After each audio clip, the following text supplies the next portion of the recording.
जी, नमस्कार। आप सबका स्वागत है शंकर लॉज की मीटिंग के अंदर। और हम अपनी मीटिंग को शुरू करने से पहले यूनिवर्सल प्रेयर का उच्चारण करेंगे, इन्वोक करेंगे। कृपया करके अपने माइक्स को म्यूट रखिएगा। O hidden life, vibrant in every atom. O hidden light, shining in every creature. O hidden love, embracing all in oneness. May each who feels himself as one with thee know he is also one with every other.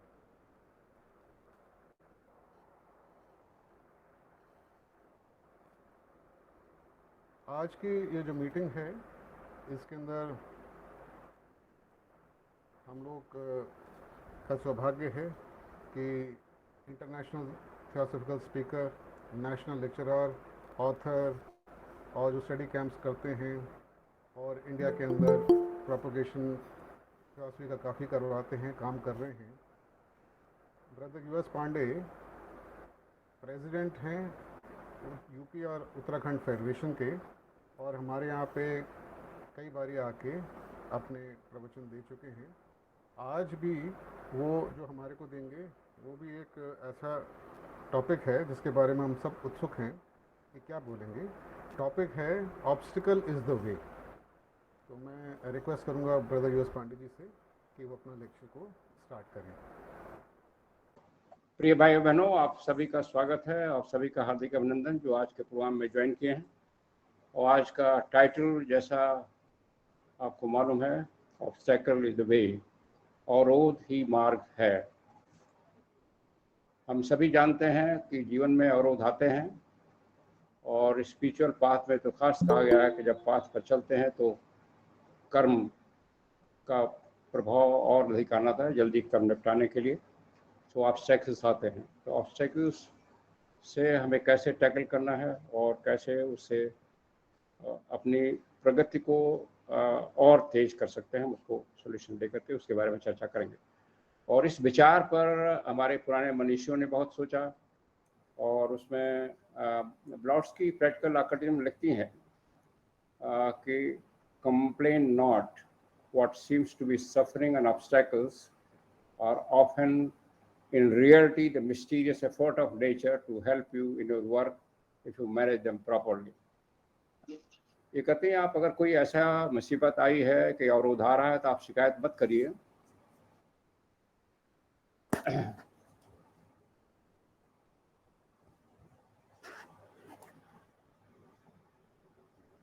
क्योंकि वास्तव में ये प्रकृति के रहस्यमय प्रयत्न होते हैं जो आपको हेल्प करने के लिए, आगे बढ़ने के लिए, आपको एक जंप लेने के लिए।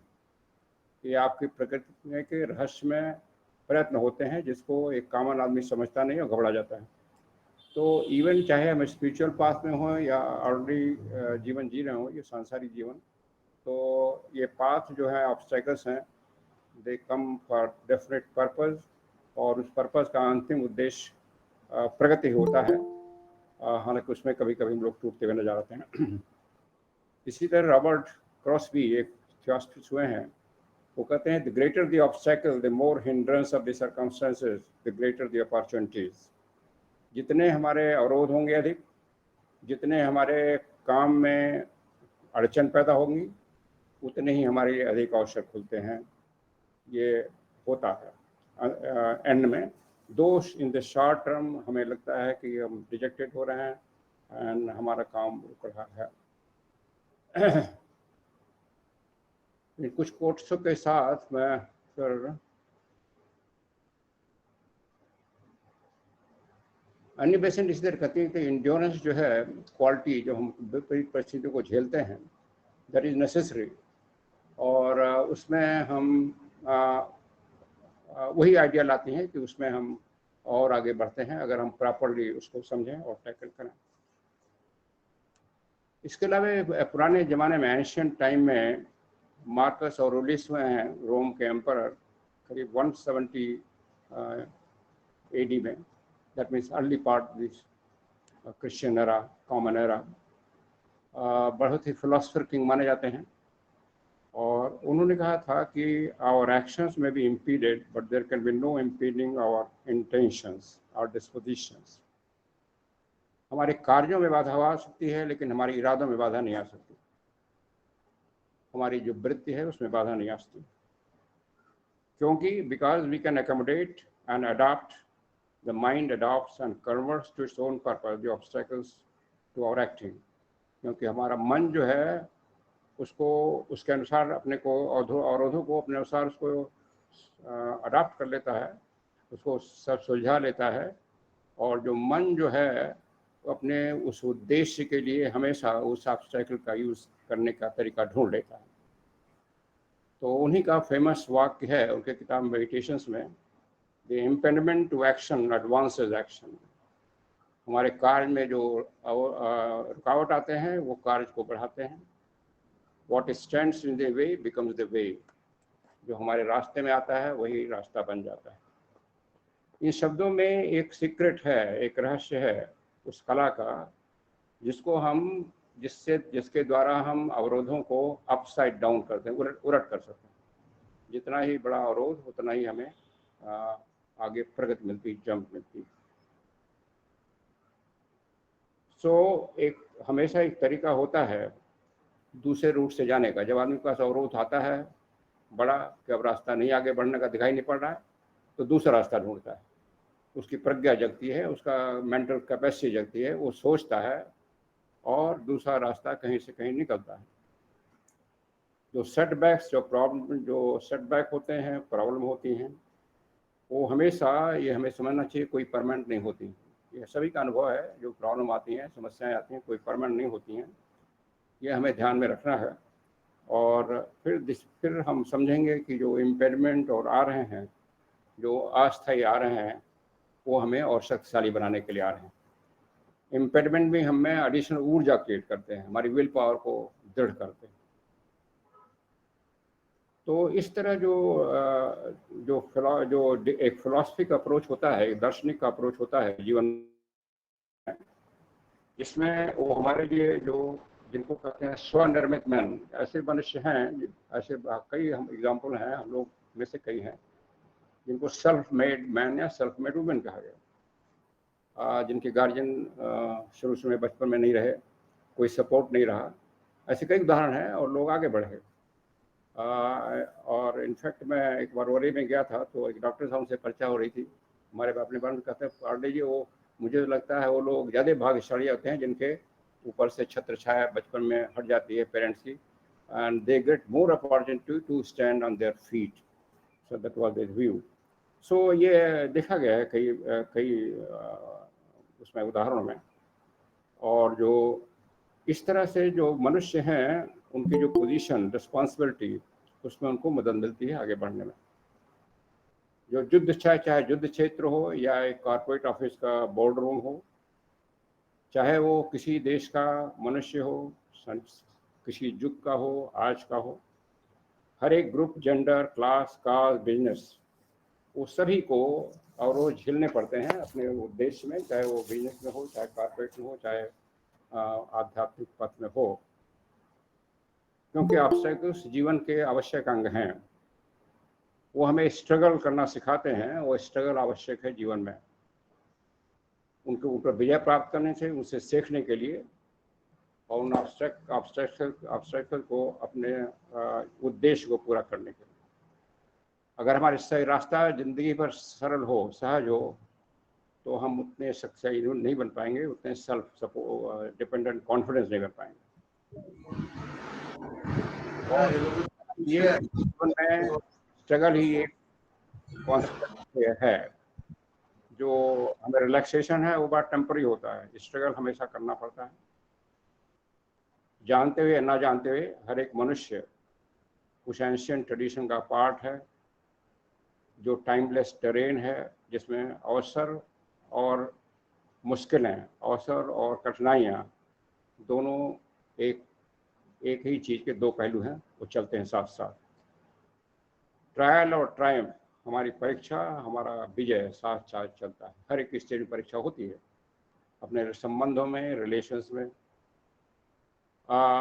जीवन के जीने में हमें न केवल सक्सेस प्राप्त करने की कोशिश करनी चाहिए, लेकिन ये भी सीखना चाहिए, जानना चाहिए कि असफलताओं को कैसे विजित करें। हम अपने अवरोधों को किस तरह सोचें, उनको कैसे टैकल करें और कैसे उन पर विजित हों। महान व्यक्ति हुए हैं, महान कंपनियां हुई हैं जो अपने वीकनेस को अपने शक्ति में बदलती हैं। हमें केवल पॉजिटिव एक मनोवृत्ति फायदा नहीं करती, उसे उसके हेल्प नहीं मिलता। हमें लगातार एक रचनात्मक और अवसर का ढूंढ करके अवसर के अनुसार काम करने का एक वृत्ति बनाना पड़ेगा। कोई भी परिस्थिति अगर बैड है तो उसको ये नहीं कहना है दिस इज नॉट, उसको यही कहना है न केवल ये नहीं कहना this is not so bad, उसको कहना है I can make this good. एक पुरानी जैन स्टोरी है एक राजा के बारे में जिसके राज्य के लोग आलसी हो गए थे, क्योंकि उसके राज्य में सुख सुविधा के सारे साधन उपलब्ध थे, बड़े आसानी से संपन्न राज था और लोग लेकिन आलसी हो गए थे। लेकिन राजा बुद्धिमान था, उसको लगा कि प्रजा आलसी हो जाएगी तो राज किसी दिन भले ही संपन्न हो वो फिर नीचे जाने लगेगा।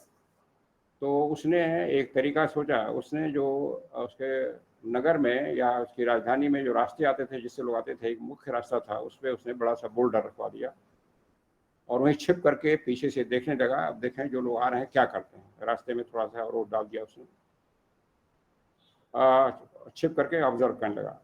बहुत से आए, बहुत लोग आते थे, कुछ कंप्लेंट करते थे कि राजा ने क्या राजा को इसको रिपोर्ट नहीं किया, किसी ने क्यों नहीं हटाया गया, ये मुझे बहुत परेशानी कर रहा है। कुछ लोग सर्किटियस रूट लेते थे, घूम कर के अपना रास्ता मिटाते थे। लेकिन तब तक एक दूसरा आदमी आया, बल्कि कम पढ़ा लिखा फॉर्मर, जो वहाँ रुका, देखा, सोचा, थोड़ा सा पैर से हिलाने की कोशिश किया, हाथ से हिलाने की कोशिश किया, बोल्डर नहीं हुआ। तो बगल से उसने कोई टहनी तोड़ी, मोटी टहनी, और उसको एक लीवर के रूप में लगाया और बोल्डर को किनारे कर दिया और रास्ता गया। और बोल्डर के नीचे उसको एक बैग मिला जिसमें सोने के सिक्के रखे हुए थे और उसमें राजा की तरफ से लिखा था कि do obstacles in the past become the past, never forget within every obstacle is an opportunity to improve our conditions। मैंने सिंबॉलिक है कि जो ऑब्स्टेकल हटाता है, इतने मुश्किल ऑब्स्टेकल, उसके नीचे सोने का सिक्का उसको मिलता है, दैट मीन्स उसका पुरस्कार मिलता है। सो उस राजा ने, इस कहानी के अनुसार राजा ने इस एग्जाम्पल से अपनी प्रजा को आलसी बनाने से रोकने का प्रयास किया। अक्सर जो हमें रोकता है, जो परिस्थितियां होती हैं, आदमी होते हैं, अपने ये संबंध होते हैं, वो फिजिकल भी हो सकते हैं, उस अवरोध का एक साइज हो सकता है, उसकी एक प्रजाति हो सकती है, दूरी हो सकती है, ये हमारी स्वयं की अक्षमता भी हो सकती है, वो भी अवरोध है, अक्षमता भी अवरोध है। लेकिन अक्षमता फिजिकल डिसेबिलिटी जिसको कहते हैं, लेकिन फिजिकल डिसेबल लोग भी अपने कई एटलीस्ट हम तो कई लोगों के कॉन्टेक्ट में आए हैं जो बेचारे ब्लाइंड रहे जिंदगी जन्म से और पंगु रहे, but they have done wonderful thing, achievement किया उन्होंने। आपने सभी देखा जो फिजिसिस्ट थे इंग्लैंड के, जो मरे हॉकिंस, वो व्हील चेयर पर चलते थे, बट कितना उन्होंने साइंस में एडवांस किया। So mental fear, uncertainty, inexperience, prejudice, ये सब हमारे अवरोध बनते हैं।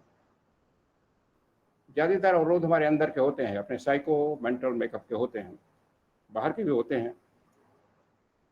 कुछ और फैक्टर होते हैं, जैसे कभी हम समझते हैं कि लोग हमको सीरियसली नहीं ले रहे हैं, हम सीरियस हैं किसी चीज़ को करना चाहते हैं, लेकिन लोग हमको हल्के फुल्के ले रहे हैं।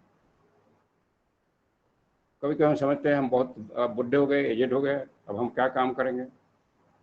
कभी कभी लगता है हमें कोई सपोर्ट नहीं मिल रहा है, हमारे पास रिसोर्सेज नहीं है। और कभी कोई जो बाहरी नियम है, रेगुलेशंस है, वो हमको परेशान करते हैं। जो हमारी जिम्मेदारियां होती हैं उससे हम कभी कभी परेशान होते हैं। और जो हमने झूठे मूठे गोल्स बना रखे हैं, ये करना वो करना, और अपनी क्षमता पर संदेह हमेशा करते रहते हैं। फॉल्स बिलीफ, फॉल्स जो हमारे सुपरस्टिशंस बिलीफ आ गए हैं, जो जिसमें हम फंसे रहते हैं और अनावश्यक काम करते हैं, जो हमारी ड्यूटी नहीं है उसमें भी हम उलझते रहते हैं। तो ये सब ऑब्स्टेकल्स हैं जीवन में, और इसीलिए इन सबको देखना है, खास तौर से जो स्पिरिचुअल पाथ में है। इनफैक्ट मैडम डॉसी कहती हैं कि before doing work you see whether is your duty, कहीं आप दूसरे की ड्यूटी तो करने नहीं जा रहे हैं।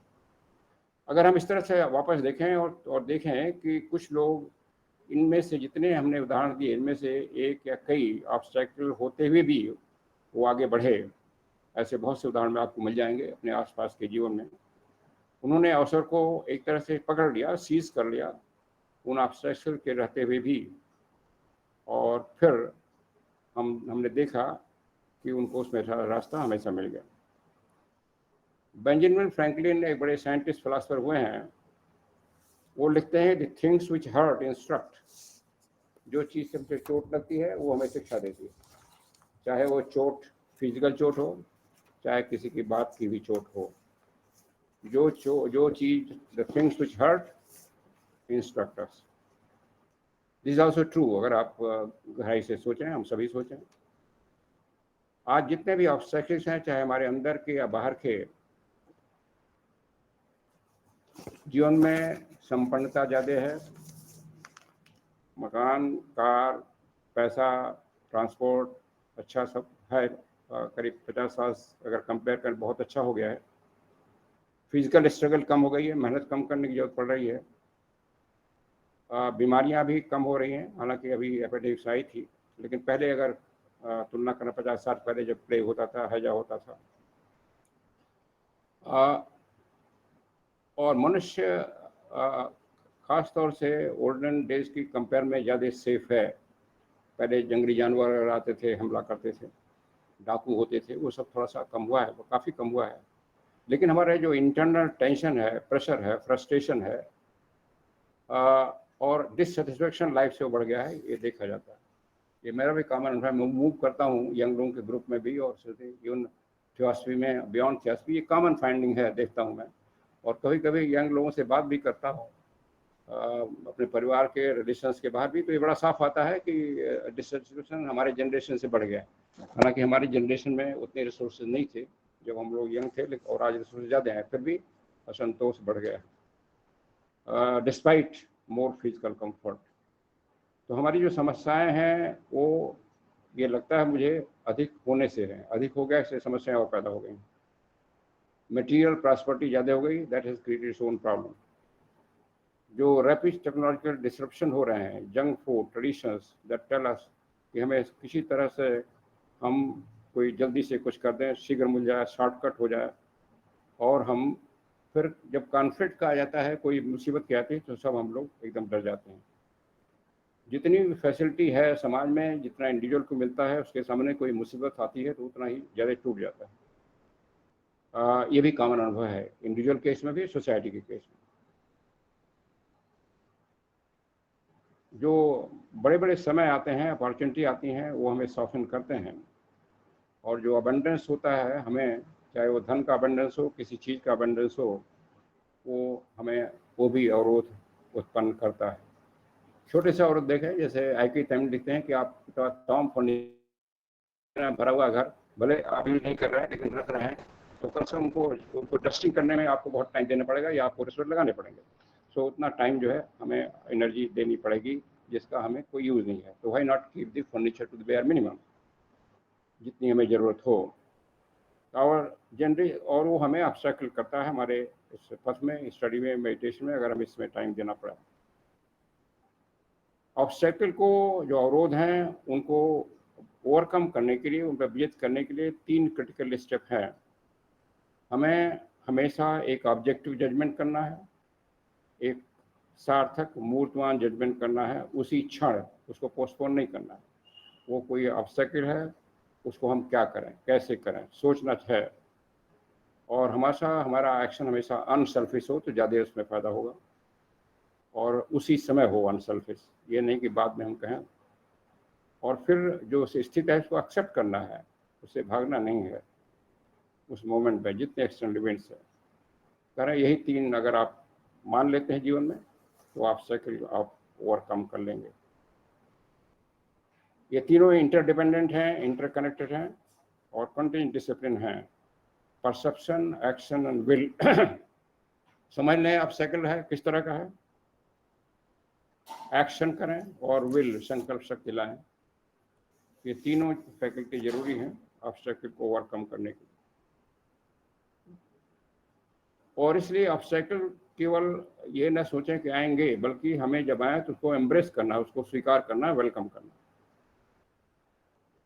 जैसा बताया गया है, ये ऑब्स्टेकल्स हमारी अपॉर्चुनिटी करते हैं, हमको टेस्ट करते हैं, नई चीज़ों को समझने की, हमें नई चीज़ों की ओर जाने की एक प्रेरणा देते हैं, प्रेरणा स्रोत बनते हैं और अंत में हमें विजयी बनाते हैं। अगर ऑब्स्टेकल नहीं हो तो जीवन में हम उतने ऊपर नहीं उठ पाएंगे जितना हम उठ गए हैं। जो परसेप्शन है उसके बारे में रॉकफेलर, जो फेमस सेल्फ मेड, बहुत बड़े इंडस्ट्रीज हुए हैं यूएसए में, सेल्फ मेड, बड़े गरीब परिवार के थे और बहुत बड़े इंडस्ट्रीज बने रॉकफेलर अमेरिका में।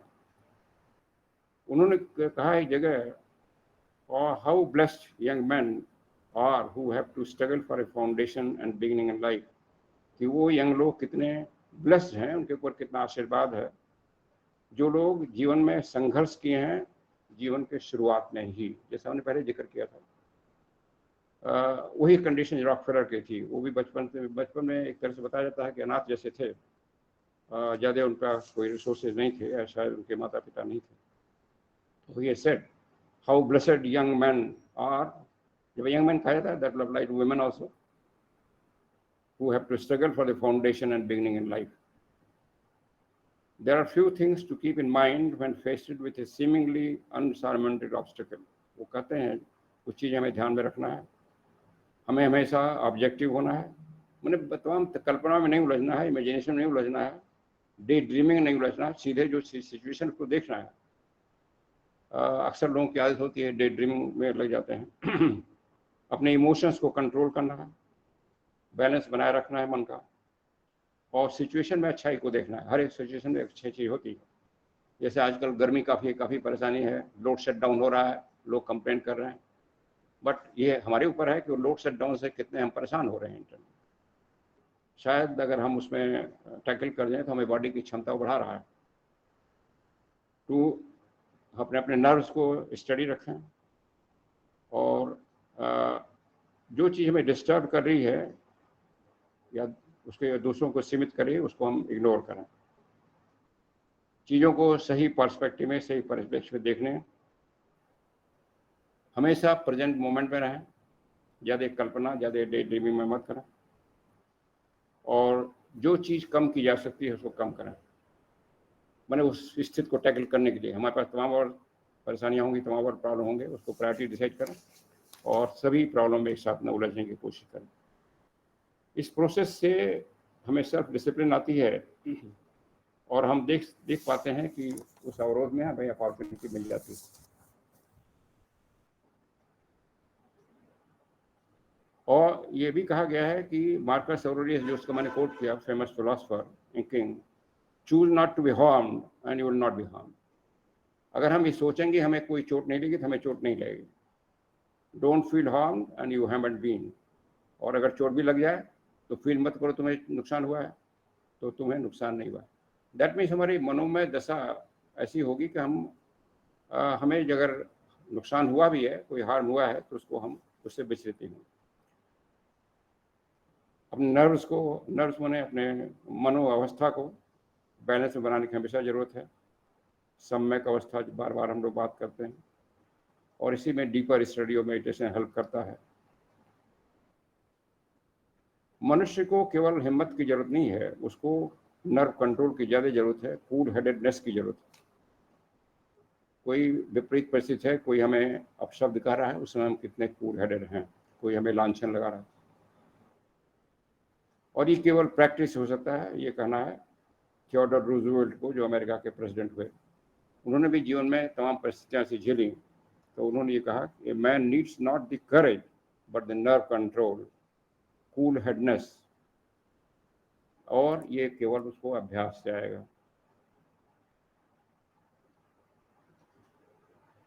तो सारे से फिलासफर हो गए हैं। अगर तुम एक महान साम्राज्य के ऊपर शासन करना चाहते हो तो पहले अपने ऊपर शासन करो। ये बुद्ध भी कहते हैं कि जो स्व के ऊपर विजित करता है वो सबसे बड़ा विजेता है। दैट मीन्स अपने मन पर, अपने कार्य पर नियंत्रण जो at the feet of master में पहला कहा गया, दो जो सदाचार में दो पहला गुण। जब भी हमें व्याकुलता महसूस हो तो शायद ये कहना, ये सोचना हमें एक सहायक होगा कि मैं इससे मर नहीं जाऊंगा। अक्सर लोग जब टूटने लगते हैं समस्या से तो सोचें कि हम इसमें मर नहीं जाएंगे, हम जिंदा रहेंगे, और जिंदा रहेंगे तो काम करना है तो उसमें लग जाना।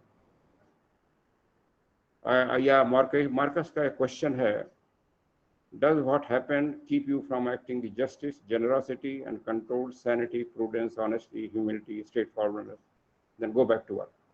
वो कहते हैं जो सिचुएशन आएगी है बड़ी भीषण लग रही है, लेकिन उसको सोचो कि जो चीज़ में तुम हो क्या तुम्हें वो काम करने से रोक रही है। कैसा काम? न्यायपूर्ण, उदारतापूर्ण, सेल्फ कंट्रोल के साथ, सैनिटी के साथ, प्रूडेंस समझदारी के साथ, ईमानदारी के साथ, विनम्रता के साथ, और स्ट्रेट फॉरवर्ड बेबाकी के साथ। अगर है तो काम शुरू करना शुरू कर दो। Don't let the force of the impression when it first hit you. कोई इम्प्रेशन लगता है, उससे आप लगता है खराब परिस्थिति है, भीषण परिस्थिति है, तो अपने को संभालिए। Don't let it knock you down, मैंने उससे आप टूट मत जाइए तुरंत। जस्ट उसको कहो कि होल्ड ए मोमेंट, तुम रुको, मैं तुम्हें देखना चाहता हूँ कैसे हो, और फिर तुम्हें रास्ता मिल जाएगा। A perceiving eye is weak, a observing eye is strong. केवल जो सतही हमें एक इम्प्रेशन हो जाता है किसी चीज़ का, वो आँख कमज़ोर है, और जो ऑब्जर्विंग आँख है उसको पूरा नज़र से हमें देखना समस्या को वो हमें स्ट्रेंथ है। दैट मीन समस्या को ऐसी मेंटल कैपेसिटी डेवलप करनी, समस्या को समझना, जिसको हम कभी कहते हैं कि छठवीं इंद्री, किसी कहते हैं ना कि थर्ड नेत्र, छठवीं इंद्री है एक्टिव, जो समस्या को तुरंत पकड़ती है। कुछ लोग समस्या को घुमाते रहते हैं। तो स्ट्रेट फॉरवर्ड समस्या को समझने की शक्ति डेवलप की सकती है बाई प्रैक्टिस, और फिर टैकल करना आसान हो जाता है। मनुष्य को केवल एग्जिस्ट नहीं करना है, लेकिन हमेशा डिसाइड करना है कि उसका एग्जिस्टेंस किस लिए है, वो क्या बनना चाहता है अगले मोमेंट में। उसी तरह हर एक मनुष्य को चॉइस दी गई है हर एक क्षण अपने को चेंज करने की। चॉइस है, हम कॉन्शियसली, हम अनकॉन्शियसली चेंज किए जा रहे हैं अपने को हर क्षण, अपने विचारों से, अपनी भावनाओं से, अपने रिएक्शन से। इसको हम कॉन्शियसली चेंज कर सकते हैं। हम दुनिया का एक लार्जर पिक्चर सामने रखें कि और संकुचित विचार ना हो, और जो हमारी यूनिक वे है लुकिंग एट द वर्ल्ड, उसको हम हमेशा डिसाइड करते रहें, हमेशा फ्लेक्सिबल रखें। कोई एक पर्टिकुलर धारणा ना बना लें हर एक परिस्थिति का, हर एक परिस्थिति को अलग अलग धारणा से सोचना पड़ेगा। दोनों चीज़ें हैं जो हमें सिचुएशन को चेंज करने में मदद करती हैं, और खुद हम में चेंज आता है। हम सिचुएशन को चेंज जब करते हैं तो हमें स्वयं चेंज आता है। ये प्रोसेस ऑफ ट्रांसफॉर्मेशन होता है। जहाँ ब्रेन जाता है वहीं बॉडी जाती है, इसलिए ब्रेन बहुत साफ होना जरूरी है, माइंड साफ होना बहुत जरूरी है। माइंड में जो कन्फ्यूजन है हमारे, उसको बचाना दूर है, बहुत जरूरी है। और परसेप्शन से एक्शन होता है। Right action follows right perspective. समझ ठीक हो तो हमारा शरीर सर काम करेगा, और शरीर काम करेगा तो सही काम होगा, जिसको 8 फोल्ड पाथ हैं बुद्ध बनाते हैं। पहले सम्यक समझ पहली जरूरत है, सम्यक दृष्टि, सम्यक दृष्टि, दैट मीन्स सम्यक दृष्टिकोण। जो जीवन है उसमें पहला काम है कि दो चीज़ों को देखना, समझना। एक तो बाहरी परिस्थितियां हैं जिसको हम कंट्रोल नहीं कर सकते। कभी कभी हम ऐसी चीज़ों को कंट्रोल करने के सोचते हैं जिसको हम कंट्रोल नहीं कर सकते, ये भी समझना है विवेकता से। बाहरी परिस्थितियां हैं, तूफान आ रहा है, जैसे आया है अभी गुजरात कोस्ट में, क्या हम उसको कंट्रोल कर सकते हैं? नहीं, ये समझना, और फिर अपने को बचाने की कोशिश करनी चाहिए। I make with regard to them, जो हमारे external I cannot control, but the choices I make with regard to them I do control। जो एक्सटर्नल सिचुएशन जो हम कंट्रोल नहीं कर सकते, लेकिन हमें चॉइस होती है कि हम अपने को कैसे उससे हम बचा लें, कंट्रोल कर लें। इसको मैडम ब्लॉस्की इस तरह कहती हैं कि आजकल कलयुग चल रहा है, लोग बड़ी बात करते हैं कलयुग तो सब खराब होना ही है, तो कहती है कि जैसे आप मूसलाधार बारिश हो रही है, आप बारिश को तो रोक नहीं सकते, लेकिन छाता लगा सकते हैं अपने ऊपर। दैट मीन्स कलयुग में भी आप अपना विचार इस तरह से रख सकते हैं कि आप कलयुग के प्रभाव से फ्री रहें। कलयुग में तो तमाम तरह के झूठ और स्ट्रीट और कंसीट तमाम समाज चल रहे हैं, तो ये जरूरी नहीं कि हम उसमें बह जाएं अगर हम एक छाता अपने ऊपर लगा लें। छाता बने फिजिकल छाता नहीं, अपना मन और समझ के कंट्रोल पे। तो शायद कलयुग में हमारा जो प्रगति है तेजी से बढ़ेगी। इसलिए WQ कहते हैं कि कलयुग जो है, मैं तो वेलकम करता हूँ कि कलयुग में अगर हम ठीक से अपने को टैकल करें, व्यवहार करें, तो हमारी प्रगति, आध्यात्मिक प्रगति बहुत तेज होती है कंपेयर टू दी सत्ययुग और द्वापर के। हमें अच्छा और बुरा कहाँ मिलेगा, ये चॉइस जो है हमें हमेशा मिल जाती है हर एक परिस्थिति में, अगर हम अपने विवेक को। और इसीलिए विवेक पहला जो चौथा 4 गुण है, 4 क्वालिफिकेशन साधन चतुष्टय, विवेक डेवलप करना बहुत जरूरी है। और विवेक हमेशा हर परिस्थिति में चलेगा। फिर एक प्रेयर, एक कोट किए हैं प्रेयर कि हे ईश्वर, तुम्हें मुझे हर एक सिचुएशन को एक्सेप्ट करने की क्षमता दो। हर एक सिचुएशन की एक्सेप्ट करने की क्षमता हो। जब ईश्वर कहा जा रहा है तो थियोसॉफी की भाषा में इसको हम हायर सेल्फ कहेंगे। कोई ईश्वर बाहर का नहीं है। अपने हायर सेल्फ से हम प्रेयर करें, निवेदन करें, आग्रह करें, या उसको इस तरह से सोचें कि हमें हर एक परिस्थिति को स्वीकार करने की क्षमता आ जाए, और उस परिस्थिति को खास तौर से जिसको हम चेंज नहीं कर सकते, और हमें जिसको चेंज करते हैं उसको चेंज करने की हिम्मत आ जाए, और जिसको चेंज नहीं कर सकते या जिसको कर सकते हैं उनके बीच में विभेद करने की समझ आ जाए, दैट मीन्स विवेक आ जाए। क्योंकि कभी कभी अगर हम उस चीज़ को चेंज करने की कोशिश करेंगे, जैसा करें मूसलाधार बारिश को, तो होगा नहीं, लेकिन हमारी एनर्जी वेस्ट जाएगी। तो हमें विवेक होना चाहिए किस परिस्थिति को हम कर सकते हैं चेंज, किसी को नहीं चेंज करते हैं, और जिसको चेंज करें तो उसमें सारी शक्ति आके चेंज करें। तो हमारा जो इमोशंस है हमारे पास है क्या, इसका साधन क्या है, इसका साधन क्या है? वो क्या है? हमारे इमोशंस हैं, हमारे जजमेंट है, हमारी रचनात्मक प्रवृत्ति है, मानसिक, हमारा एटीट्यूड है, हमारा पर्सपेक्टिव है, ये हमारे हथियार है, ये हमारे आवरण, हमारी इच्छाएं हैं, हमारे डिसीजंस हैं, हमारा निश्चय है, दृढ़ निश्चय है। और अगर इस सब को हमने आवरणों को इस्तेमाल करें तो हम क्या नहीं कर सकते। प्रत्येक दूसरी चीज़, चाहे मौसम हो, चाहे इकोनॉमी हो, परिस्थितियाँ हो, दूसरे लोगों का जो इमोशंस है, उनका जो जजमेंट है, ट्रेंड चल रहा है समाज में, डिसास्टर्स हो रहे हैं, तमाम हो रहे हैं, फिर उन सभी से हम में अपना रास्ता निकाल लेंगे और उससे अपना भी हेल्प करेंगे और दूसरों को हेल्प कर पाएंगे अपनी क्षमता में। प्रेजेंट मोमेंट में रहना हमेशा आवश्यक है। ये सभी हम लोग अक्सर सुनते हैं, बल्कि थियोसॉफी कहा जाती है, live neither present not future but eternal. Even eternal now में रहने की बात होती है, जो गीता में, भगवत गीता में स्थित प्रज्ञ वाली अवस्था है। हम हमारे सामने जो है उसको फोकस करें जो तुरंत है, और उसको इग्नोर करें कि उसका पीछे क्या मतलब है, उससे क्या होने वाला है, उसको इग्नोर करें। जो सामने है उसको ट्राई करें। हमेशा चीज़ों को एक डिफरेंट ढंग से सोचने का भी प्रयत्न करें। पिटी पिटाई जो एक लीक बन जाती है, उसी तरह न सोचें परिस्थितियों को। और हर एक इवेंट को अपना रंग दें, अपना प्रभाव डालें उसको। जो भी आप काम कर रहे हैं, लिख रहे हैं, पढ़ रहे हैं, लोगों से बात करें, एक अपना रंग डालें, अपना प्रभाव डालें। केवल दूसरों की किसी की नकल न करें। और जो एक्शन है, जो कॉमन है, राइट एक्शन है, एक्शन जो कॉमन होता है वो हमेशा राइट एक्शन नहीं होता है, ये भी समझें। हमेशा डायरेक्टेड, केवल किसी को कहने से कोई एक्शन न कर लें, उसके लिए सही हो सकता है, हमारे सही हो सकता है। और इसी को थियोसॉफी में बार बार बताया जाता है कि अपनी इनर वॉइस को सुने, उसके जो एक्शन करें दैट बी राइट एक्शन, भले ही वो दूसरों को उसमें राइट नहीं लगे। सो वही कहा गया है कि वो दूसरों की नकल लें, भेड़ चाल में न चलें, अपनी समझ से काम करें, लॉजिक लगाएं, तब एनर्जी डेवलप होती है जजमेंट की, कोहेरेंट जजमेंट की। डेलिबरेट प्रोसेस होता है, और फिर उसको हम रिपीट करें।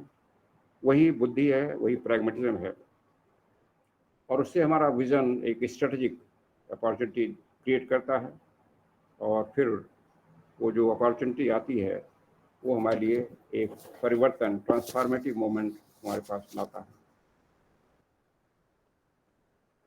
हमें जीवन में परिस्थितियों में दो चॉइस हैं।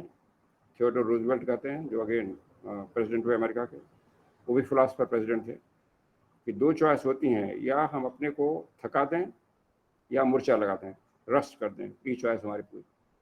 मूर्छा कब होती है? जब कोई लोहा या कोई ऐसे छोड़ दिया जाता है, उससे कुछ काम नहीं लिया जाता, तो उसमें मूर्छा जल्दी लग जाता है। और दूसरा, अगर उससे काम लेते रहें, घिसते रहें, तो उसमें मूर्छा नहीं लगेगा, वो चमकता रहेगा। दो चॉइस हैं, या हमको अपने को घिसाएं या मूर्छा लगाएं। वो कहते हैं मेरी चॉइस होगी, मैं घिसता रहूं, मूर्छा न लगने दूं अपने बॉडी में, अपने मन में। दैट मीन मन को एक्टिव रखूं, बॉडी को एक्टिव रखूं, उसमें रस्टिंग न लगे। वियर आउट तो होना ही है, बिकॉज द फिजिकल कंपाउंड है, but don't rust, don't become lazy mentally and physically. कितना भी आपका सुख सुविधा हो, मेंटली और फिजिकली लेजी न बने, काम करते रहो। परसिस्ट एंड रजिस्ट, दूसरा फिलोसफर कहते हैं एपिसेटस, ये भी ग्रीक फिलोसफर हुए हैं बड़े famous. Persist and resist, persist करते रहो, रजिस्ट करते रहो। रजिस्ट किसको? जो अवरोध आ रहे हैं, जो मानसिक अवरोध हो रहे हैं, उनको रजिस्ट करो और हमेशा लगे रहो।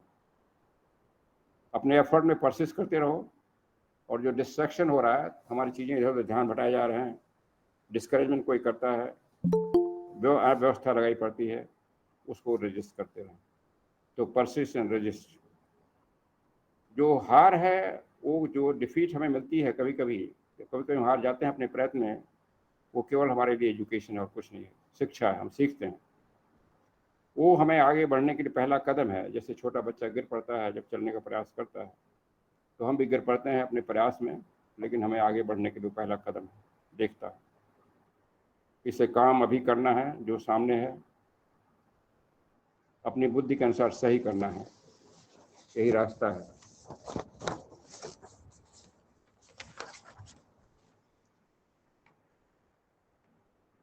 जो भी चीज़ हम फेस करते हैं, हमारा काम ये होना चाहिए उसको रिस्पॉन्ड करें, हार्ड वर्क करें, ईमानदारी से करें, उसमें लाग लपेट नहीं करें, और दूसरों को सहायता करें जितना हम कर सकते हैं उनको काम अच्छा करने के लिए। उनमें इंटरव्यू नहीं करें, बट दूसरों की हेल्प हमेशा करें जहाँ भी अपॉर्चुनिटी।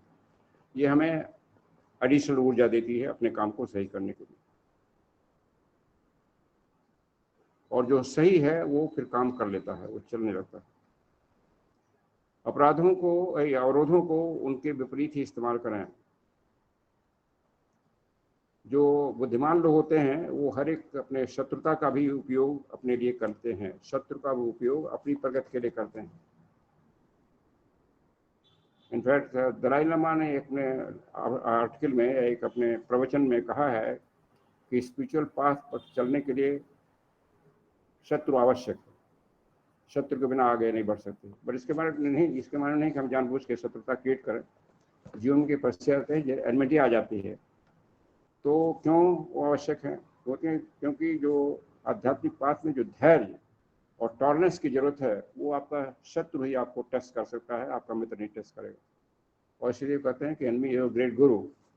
तो इसलिए वो हमें आध्यात्मिक पथ पर चलने में मदद करता है। वही भाव यहाँ ला रहे हैं जो हमारे प्लूटार्च फिलोसफर हुए हैं, कि wise man are able to make a fitting use even of their enmities, किसी से शत्रुता है।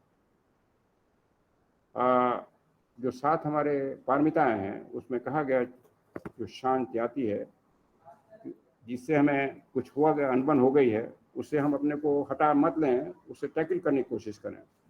टैकल में शत्रु का पूर्ण नहीं, मुस्कान से उसको कुछ गिफ्ट देकर टैकल करें और उसको शत्रु से मित्र बनाने का प्रयत्न करें। बाइबल में क्राइस्ट कहते हैं कि तुम अपने भाई और पत्नी से प्रेम करते हो, कौन बड़ी बड़ी बात है, तो सभी करते हैं, क्या तुम शत्रु से प्रेम करते हो? ये जो शत्रु से को टैकल करना, ये सभी जितने ग्रेट स्पिरिचुअल टीचर हो लाए हैं, कि उसमें हमारे टेस्टिंग होती है हमारी क्षमता की।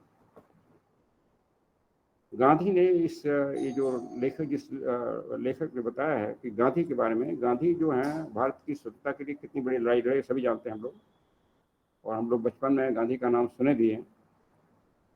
शायद हम में से कुछ लोगों ने शायद उनको देखा भी होगा बचपन में। तो ये कहते हैं कि जो ब्रिटिश एम्पायर था, जिसके अगेंस्ट गांधी ने इतना एक फ्रेडरिक स्ट्रगल चलाया, कहना गांधी ने कोई लड़ाई नहीं की, उन्होंने ऐसा सिचुएशन बना दी कि ब्रिटिश एम्पायर को लड़ना पड़ा। वो तो खाली वो नमक सत्याग्रह चले गए समुद्र के किनारे नमक कानून तोड़ने के लिए, कोई हाथ में हथियार नहीं, कुछ नहीं। लेकिन बाद में पूरी ब्रिटिश गवर्नमेंट को एक्टिव होना पड़ा। दैट मीन्स वो कहते हैं कि लड़ाई तो ब्रिटिश गवर्नमेंट करने लगी, गांधी ने कुछ नहीं किया। तो ऐसी परिस्थिति में हम करें, इसी को मार्टिन लूथर किंग को कोट किया जा रहा है। मार्टिन लूथर किंग जो गांधी की फिलॉसफी लेके चले थे साउथ अफ्रीका में अपार्थाइड को हटाने के लिए, उनको काफ़ी दिन जेल जाना पड़ा। तो उन्होंने कहा कि हम लोग फिजिकल फोर्स को सोल फोर्स पे लगाएंगे। मैंने वहाँ की गवर्नमेंट उनको दबा रही थी फिजिकल फोर्स से, जो वाइट गवर्नमेंट थी। जब लोग प्रोटेस्ट कर रहे थे तो उसको फिजिकल फोर्स से दबाया जा रहा था, पुलिस से, और जो ऐसे पुलिस फोर्स होती हैं। सो उन्होंने भी गांधी की तरह नॉन कोऑपरेशन मूवमेंट चलाया, जिसको सोल फोर्स था। We will meet the physical force with soul force. तो सोल फोर्स जो है वो लगाने से बहुत बड़ी उपलब्धि मिली गांधी को और इनको मार्टिन लूथर किंग को और नेल्सन मंडेला को। सो पहले भाई कुछ कह दिया, वो नेल्सन मंडेला का था साउथ अफ्रीका से, नॉट मार्टिन लूथर किंग का। मार्टिन लूथर किंग तो अमेरिका में हुए हैं, जिन्होंने रेसिज्म के अगेंस्ट मूवमेंट चलाया था। तो जो ऑफेंसिव होती, जो बेस्टमैन जो हैं वो नहीं हैं जो चांसेस के लिए वेट करते हैं, लेकिन हमें चांसेस को ग्रैपल करना पड़ता है, पकड़ता। हम वेट नहीं करें, चांस हमेशा सामने रहते हैं, उनको पकड़ें, उनको बिसीज करें और फिर कांकर करें, और हर एक चांस को हम अपने लिए एक साधन के रूप में परिवर्तित कर दें। और ये भी तैयार रहें कि कभी कभी हमारा कोई सभी प्रयत्न निष्फल जाएगा, ये हो जाएगा, क्योंकि तमाम परिस्थितियाँ काम करती हैं हमारे काम को सफल करने के लिए। इसके लिए हमेशा तैयार रहें, हमारा प्रयत्न असफल हो जाएगा। और ये समझें कि एकदम फेलियर भी हो सकता है, इसके लिए तैयार हैं। प्रॉब्लम जो आती हैं वो चांस होती हैं हमें अपना बेस्ट करने के लिए, नॉट द इम्पॉसिबल। हर एक प्रॉब्लम आती है अपनी बेस्ट क्षमता अनुसार काम करने के लिए, और ये हमेशा स्वीकार करें कभी कभी हमें बेस्ट पॉसिबल एफर्ट करने के बाद भी सफलता नहीं मिलती, उसके लिए तैयार करें, तो स्वीकार करें। जब हमने अपनी क्षमता भर काम किया है तो हमें जो संतुष्टि मिलेगी, भले ही असफलता मिले, वो बहुत ही अद्भुत होगी, बहुत ही उचित होगी। जो हमारी संकल्प शक्ति है वो हमारी अंदर की शक्ति है, उसको हम शिव शक्ति कहते हैं, दिव्य शक्ति कहते हैं, जिसको बाहर का संसार प्रभावित नहीं कर सकता। वो हमारा ट्रम्प कार्ड है, हमारी विल पावर। और विल पावर हर एक स्त्री पुरुष में उसको पैदा करने की शक्ति है, एक्टिव करने की शक्ति है। विल को कल्टिवेट करना पड़ता है, अपने आप नहीं पड़ती है, एक डिटर्मिनेशन बनाना पड़ता है मन में। हर एक परिस्थिति में अलग अलग ढंग से विल, अलग अलग डिग्री की विल रहेगी। और विल जो है, सही जो विल है वो नम्रता में, विनम्रता में आएगी। यानी किसी को हम बिगड़ रहे हैं, किसी को डांट रहे हैं, प्रतिक्रिया कर रहे हैं, विनम्रता में, रेजिलियंस में और फ्लेक्सिबिलिटी में अगर पर्सनालिटी में रहेगी तो विल पावर ज़्यादा काम करेगी। हर एक परिस्थिति में, इवन जो हमारे प्रति कुछ गलत काम कर रहा है उसके प्रति भी हम ह्यूमिलिटी से व्यवहार करें, रेजिलियंट रहें अपने को परिस्थिति के अनुसार को चेंज करने की, और फ्लेक्सिबल रहें, तो हमारी विल पावर ज़्यादा मजबूती से काम करेगी। लिंकन, जो अब्राहम लिंकन हुए हैं, उन्होंने राजनीति को फिलॉसफिकल देखा, जैसे गांधी ने फिलॉसफी को भी, पॉलिटिक्स में भी स्पिरिचुअलिटी को लाने की कोशिश किया, कुछ हद तक सफल हुए। और इसीलिए लिंकन, अब्राहम लिंकन जो हुए, जिन्होंने दास्ता के कानून को ख़त्म किया अमेरिका में, वो भी फिलॉसफी लाए पॉलिटिक्स में। सो और वो हमेशा कहते थे कि हर एक, उनके सामने बहुत डिफ़िकल्ट परिस्थितियाँ आई। एक तरह से सिविल वार हुआ उनके कंट्री में, जब उन्होंने लॉ बनाया स्लेवरी को ख़त्म करने के लिए। लेकिन हमेशा कहते थे कोई भी परिस्थिति हो, दिस टू शैल पास हुए, माने हर एक चीज़ अनित्य है और हर एक चीज़ पास होती रहेगी, ख़त्म होती रहेगी, तो उसमें परेशान होने की कोई ज़रूरत नहीं, जितना हम टैकल कर रहे हैं करें। विल जो है बहुत ही क्रिटिकल है, एक डिसिप्लिन के रूप में हम सोच सकते हैं, काम कर सकते हैं, और फाइनली जो संसार है, जिसमें परिस्थितियाँ हैं, जो हमेशा अनप्रेडिक्टेबल रहेगा। संसार कैसे काम व्यवहार करेगा, कैसे कार्य करेगा, कैसे रिएक्ट करेगा, वी कैन नॉट प्रेडिक्ट। संसार में कहा जो दूसरे लोग जो हमेशा अनप्रेडिक्टेबल है, लेकिन हम विल पावर से अगर हम ठीक से काम कर रहे हैं, सोच रहे हैं, तो भले ही संसार हमारे काम को तुरंत पसंद नहीं करेगा, शायद अपोज भी करेगा, लेकिन बाद में वो एक्सेप्ट करेगा। और ये बड़े बड़े अवतारों, महापुरुषों के साथ भी हुआ है। कि उनके कार्य को, उनके शिक्षा को उस समय विरोध किया गया, एक्सेप्ट नहीं किया गया, लेकिन बाद में लोगों ने सही माना। जो विल है वो हमें हमेशा इस तरह काम करती है, हमेशा हमें प्रोटेक्ट करती है हमें टूट जाने से, और हमें हर एक सिचुएशन में प्रसन्न रहने में सहायता देती है।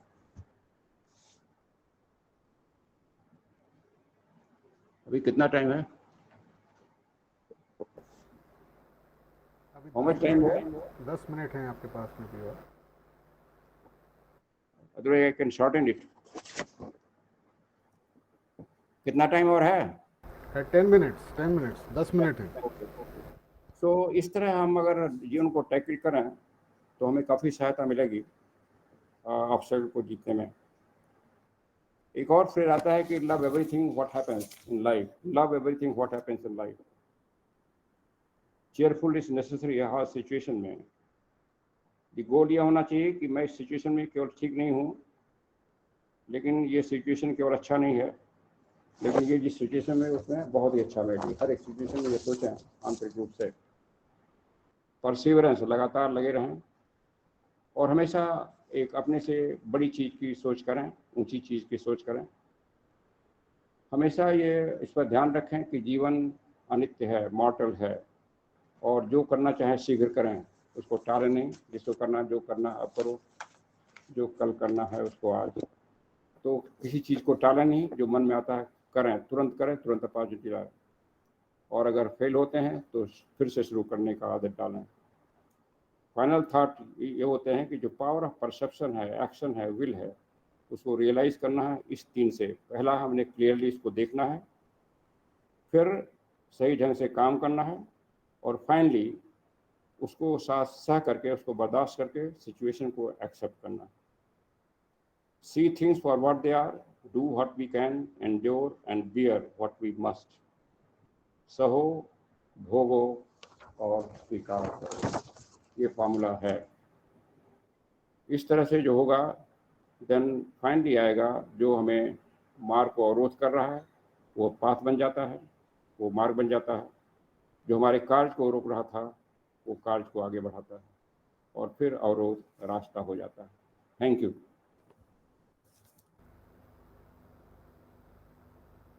Thank you brother, thank you very much, बहुत बहुत धन्यवाद। अब मैं रिक्वेस्ट करूंगा कि जो हमारे मेंबर्स हैं जो अटेंड कर रहे हैं, अगर वो उनके पास में कोई सवाल हो या फिर कोई कमेंट करना चाहते हैं, ऐड करना चाहते हैं, तो they are most welcome. Yes, sir. I'm Sheetal Gole. Can you hear me? जी जी, बिल्कुल बिल्कुल, प्लीज़ प्लीज़। हाँ, नमस्ते। नमस्ते पंडित जी और सभी को नमस्कार। जोर से बोलिए। मुझे एक प्रश्न पूछना है हाँ, कि फेल्यूर को हमने ट्राई अगेन करना है,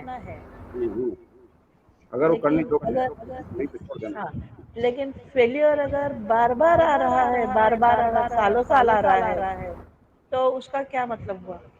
उसको फिर आप देखना है कि आपको या तो रास्ता बदलना है या उसकी नहीं है, आपको हेल्प करना है, प्रॉब्ली आपको आपके दूसरा रास्ता है। तो वही बता रहा है कि आपको विवेक को जागृत करना पड़ेगा कि whether you have to change the course और change the objective life in life.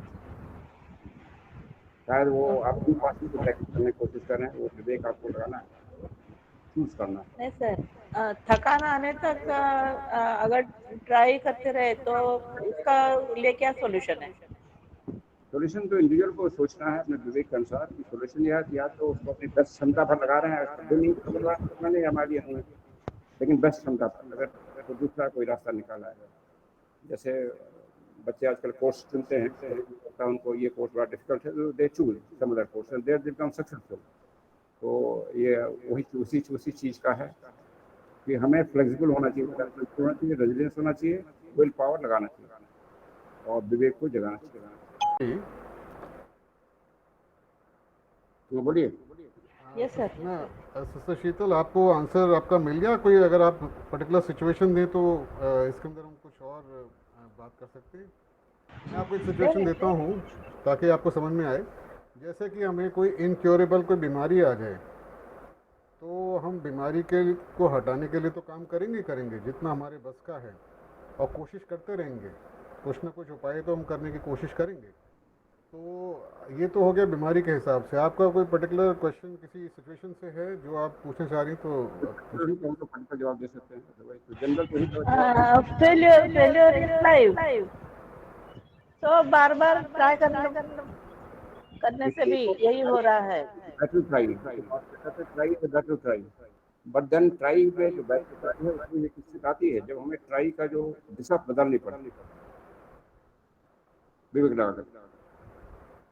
शायद हमारा जो कर्म प्रारब्ध है वो दिशा में कभी तो अब जाने का रास्ता नहीं है, तो हमें अपना दिशा बदलना पड़ेगा, कभी कभी हो करना पड़ेगा, अदरवाइज उसमें हम बार बार करते।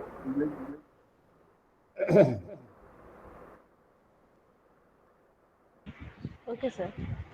Thank you Sheetal ji, thank you. कोई और मेंबर हमारे कोई कमेंट, सवाल कुछ करना चाहेंगे? Thank you very much sir. Sir मैं आज ही जुड़ी हूँ, मुझे पांडे सर ने लिंक दिया था, तो बहुत अच्छा लग रहा है मुझे यहाँ पर, और सरस्वती से मैं जुड़ी ही हुई हूँ। तो सर ने ये जो बात बताई कि हमको परिस्थितियां बदल नहीं सकते लेकिन छाता तो ले ही सकते हैं, है ना? तो वो तो बहुत अच्छी बात है। परिस्थितियां जैसी जैसी भी हो उसमें हम अपने आप को अगर चेंज कर लेते हैं तो वी कैन मूव अहेड, है ना? तो ये बहुत अच्छा लगा। और मेन चीज हम लोग हताश न हो जाए, क्रिटिसाइज न करना शुरू कर दे परिस्थिति को, और फिर रास्ता निकालना। That is the whole essence.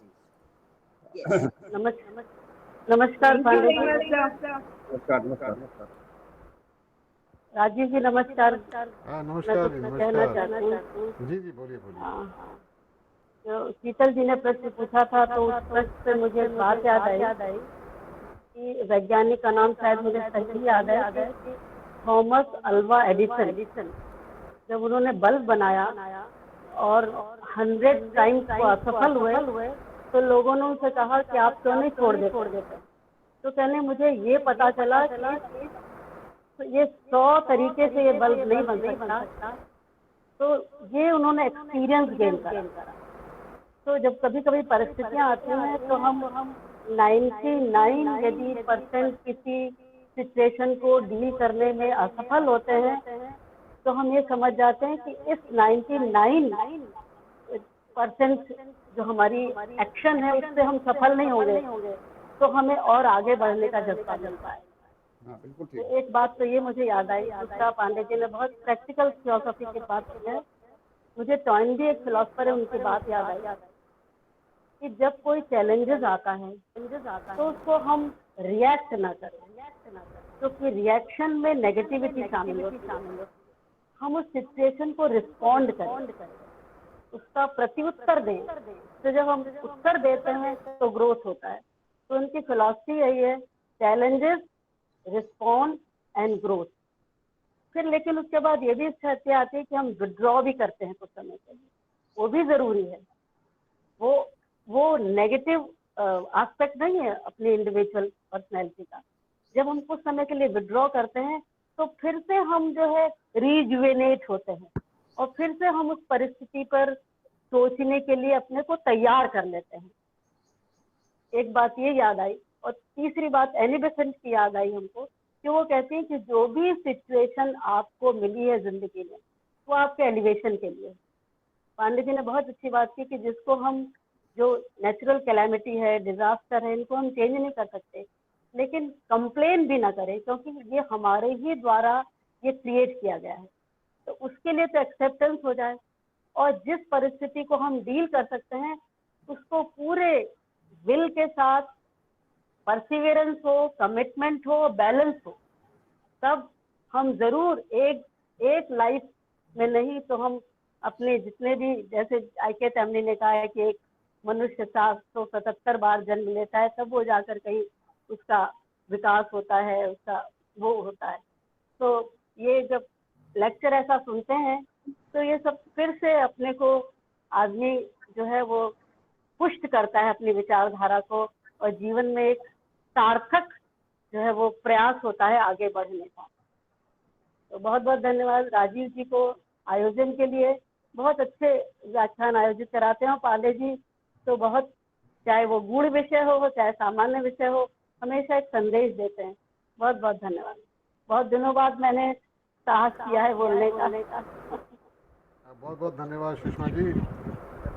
हाँ सुषमा जी, बहुत अच्छा लगा आपने रिस्पॉन्ड किया, और राजू जी ने भी रिस्पॉन्ड किया। पांडे जी ने तो बहुत सारी बातें बताई है। आप सभी को धन्यवाद। यस। और राजीव जी, मैं आपसे पहले भी पीएमसी गुजरात में भी आप आए थे, तो मैं आपसे मिली थी। तो ये बात तो बिल्कुल ठीक है, जितनी भी हमारी परिस्थितियां आती हैं, डिफीट हमारे जो भी सक्सेसफुल रहते हैं हम जो भी, तो वो लर्निंग के लिए ही है, ताकि हम लर्न कर सके उससे और तब हम आगे बढ़ सके। बिल्कुल। तो धन्यवाद सभी का। Thank you. पांडे जी का विशेषकर धन्यवाद, मुझे जोड़ने के लिए। आशा करती हूँ आगे भी जुड़ी रहूंगी। Thank you. आप उनसे बात करिए संगठन मेंबर बनने के लिए। यस।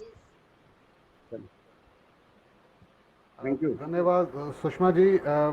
सुषमा जी, माथुर जी का मेन हाथ है प्रोग्राम्स को कंडक्ट करने। नहीं ऐसा कुछ नहीं है। तो बाकी मुझे जी मुझे एक बात कहने दीजिए जय कृष्णमूर्ति की, कि collective intelligence is greater than individual intelligence. Nothing great can be achieved in life all alone. तो ये सबका सम्मिलित प्रयास है। कोई पायनियर, कभी कोई पायनियर रोल प्ले कर लेता है, और कभी कोई बैक स्टेज से भी उतना ही मजबूत अपने हाथ रखता है उसके आयोजन में। तो किसी इंडिविजुअल का हाथ नहीं है, सबका सहयोग है। एकदम सटीक। मैं एक चीज़ और ऐड करना चाह रहा था, जैसे कि थोड़ा समरी टाइप का ही हो जाएगा। जो हमारे को हमारी लाइफ में आता है वो हमारा ही बनाया हुआ है, जैसे बताया वो हमारे ही कर्मों से बना हुआ है, और वो हमें ऑब्स्टिकल इससे लगता है क्योंकि हम उसको अभी पार नहीं कर पा रहे हैं। वो हमारे लिए रेजिस्टेंस है। तकलीफ़ें तो बहुत सारी आती हैं, मगर बहुत सारी चीज़ों को हम स्मूथली निकाल जाते हैं, तो वो ऑब्स्टिकल्स नहीं लगती हैं। जो ऑब्स्टिकल्स लगती हैं वो हमारे अभी ग्रोथ उतनी नहीं हुई है कि हम उनको अभी क्लियर कर पाएँ, तो हमारे को वो अड़चन लगती है। तो उस अड़चन को पार करने के लिए हम जो मेहनत करते हैं उसी से हमारी ग्रोथ होती है। एक तो ये कॉन्सेप्ट पांडे जी ने हमें बताया। दूसरा, at the feet of the master के अंदर जो, क्योंकि ये सेल्फ क्रिएटेड, चाहे किसी भी जन्म के हमारे कर्म अब सामने आ रहे हैं, ये आए हैं, तो at the feet of the master में चीयरफुलनेस की जो क्वालिटी है कि जो भी तकलीफ़ें आ रही हैं उनको चीयरफुली बियर करें, एक्सेप्ट तो करें। अभी बात करें सुषमा जी ने भी, पांडे जी ने, एक्सेप्ट करें, सहो उसको। फिर उसको हमें जो उसके अंदर हम कुछ कर सकते हैं तो करें, जो हमारे हाथ से बाहर है, अर्थक्वेक आ गया, नेचुरल कैलामिटी हो गई, तो उसमें तो हम कुछ नहीं कर सकते। मगर जो भी हमारे हाथ में है, हम अपने विवेक के सहारे, जैसे पांडे जी ने बताया, और हम अपनी मेहनत करें और उसको पार करने की कोशिश करें। इसी एफर्ट के अंदर ही हमारी ग्रोथ होगी। तो ये जो है बहुत बढ़िया जो हमारे को लेसन आज दिया है पांडे जी ने। मैं रिक्वेस्ट करता हूँ कोई और मेंबर अगर हैं, कोई सवाल या कमेंट करना चाहें, मोस्ट वेलकम।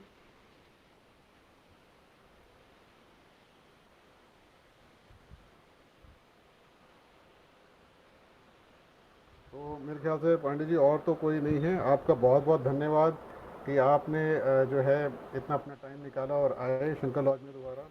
हम आपको फिर दोबारा तकलीफ देंगे महीने 2 महीने में, और इसी तरीके से कोई अच्छे टॉपिक आप लेके आएँ जिनसे जो हमारे सुनने वाले हैं, हमारे सारे मेंबर्स हैं, वो उनको लाभ मिले। तो अब हम मीटिंग को क्लोज करेंगे with the universal prayer. O hidden life, vibrant in every atom, O hidden light, shining in every creature, O hidden love, embracing all in oneness, may each who feels himself as one with thee, know he is also one with every other.